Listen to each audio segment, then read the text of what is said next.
أعوذ بالله من الشيطان الرجيم بسم الله الرحمن الرحيم يا أيها الذين آمنوا اتقوا الله وكونوا مع الصادقين.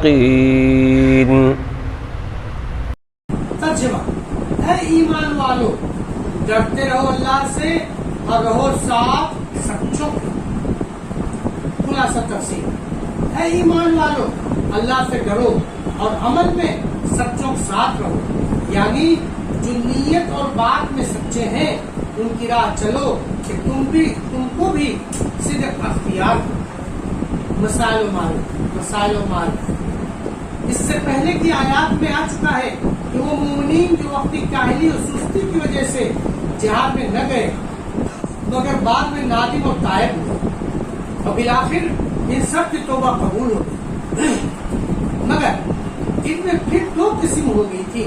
یہ کل 10 آدمی تھے جن میں سے 7 آدمیوں نے رسول اللہ صلی اللہ علیہ وسلم کی واپسی کے بعد فوراً اپنی ندامت اور توبے کا اظہار اس شان سے کیا کہ اپنے آپ کو مسجد نبی صلی اللہ علیہ وسلم کے ستونوں سے باندھ لیا کہ جب تک ہماری توبہ قبول نہ ہوگی بدے رہیں گے. ان کی آیت توبہ تو اسی وقت نازل ہو گئی، مگر 3 آدمی وہ تھے جنہوں نے یہ عمل نہیں کیا. ان کے بارے میں رسول اللہ صلی اللہ علیہ وسلم نے صحابہ کرام کو مقاطعہ کا حکم دے دیا کہ کوئی ان کے ساتھ سلام و کلام نہ کرے، جس سے یہ حضرات سخت پریشان ہو گئے. پھر اللہ تعالیٰ نے ان کی توبہ قبول کر لی اور اس کے ساتھ ہی ان کے ساتھ مقاطعہ کا حکم بھی ختم کر دیا گیا. ان تینوں انصاری بزرگوں کے واقعے کی تفصیل احادیث صحیحہ سے صحیح بخاری و مسلم اور اکثر کتب حدیث میں اس واقعے کے متعلق حضرت کعب بن مالک رضی اللہ کی طویل حدیث لکھی ہوئی جو بہت سے فوائد اور مسائل اور حقائق پر مشتمل ہے. اس لیے مناسب ہوا کہ اس کا پورا ترجمہ یہ نقل کر دیا جائے. ان 3 بزرگوں میں سے ایک کعب بن مالک رضی اللہ عنہ تھے. انہوں نے اپنے واقعے کی تفصیل اس طرح بتلائی ہے کہ رسول اللہ صلی اللہ علیہ وسلم نے جتنے غزوات میں شرکت کی میں ان سب میں بجز غزوہ تبوک کے آپ کے ساتھ شریک ہوں. البتہ غزوہ بدر کا واقعہ چونکہ اچانک پیش آیا اور رسول کریم صلی اللہ علیہ وسلم نے سب کو اس میں شریک ہونے کا حکم بھی نہیں دیا تھا اور شریک نہ ہونے والوں پر کوئی عقاب بھی نہیں فرمایا تھا. اس میں بھی شریک نہیں ہو سکا تھا اور میں لیلۃ العقبہ کی بیعت میں بھی حاضر تھا جس میں ہم نے اسلام کی حمایت و حفاظت کا معاہدہ کیا. اب بہت مجھے یہ بیعت عقبہ کی حاضری غزوہ بدر کی حاضری سے بھی زیادہ محبوب. اگرچہ غزوہ بدر لوگوں زیادہ مشہور ہے اور میرا واقعہ غزوہ تبوک میں غیر حاضری کا یہ ہے کہ میں کسی وقت بھی اس وقت سے زیادہ خوشحال اور مالدار نہ تھا. بخدا میرے پاس کبھی سے پہلے 2 سواریاں جمع نہیں ہوئی تھی جو اس وقت موجود تھی. اور رسول اللہ صلی اللہ علیہ وسلم کی عادت شریفہ غزوات کے معاملے میں یہ تھی کہ مدینہ سے نکلنے کے وقت اپنے ارادے کے اخفا کے لیے ایسا کرتے تھے کہ جس سمت میں جا کر جہاد کرنا ہوتا مدینے سے اس کے خلاف سمت کو نکلتے تھے تاکہ منافقین مخبری کر کے فریق مقابل کو آگاہ نہ کریں. اور فرمایا کرتے تھے کہ جنگ میں اس طرح کی فضا یہ دھوکہ جائز ہے. یہاں تک کہ یہ غزوہ تبوک کا واقعہ پیش آئے. یہ جہاد کئی وجہ سے ممتاز ہے. نمبر 1، آپ صلی اللہ علیہ وسلم نے سخت گرمی اور تنگدستی کی حالت میں اس جہاد کا قصد فرمایا. نمبر 2، سفر بھی بڑی دور کا تھا. نمبر 3، مقابلے پر دشمن کو قوت اور تعداد بہت زیادہ تھی، اس لیے رسول اللہ صلی اللہ علیہ وسلم نے اس جہاد کا کھل کے اعلان کر دیا تاکہ مسلمان اس جہاد کے لیے پوری تیاری کر سکیں. اس جہاد میں شریک ہونے والوں کی تعداد صحیح مسلم کی روایت کے مطابق 10,000 سے زائد تھی اور حاکم کی روایت حضرت معاذ رضی اللہ عنہ سے یہ ہے کہ ہم اس جہاد میں رسول اللہ صلی اللہ علیہ وسلم کے ساتھ نکلے تو ہماری تعداد 30,000 سے زائد تھی. اور اس جہاد میں نکلنے والوں کو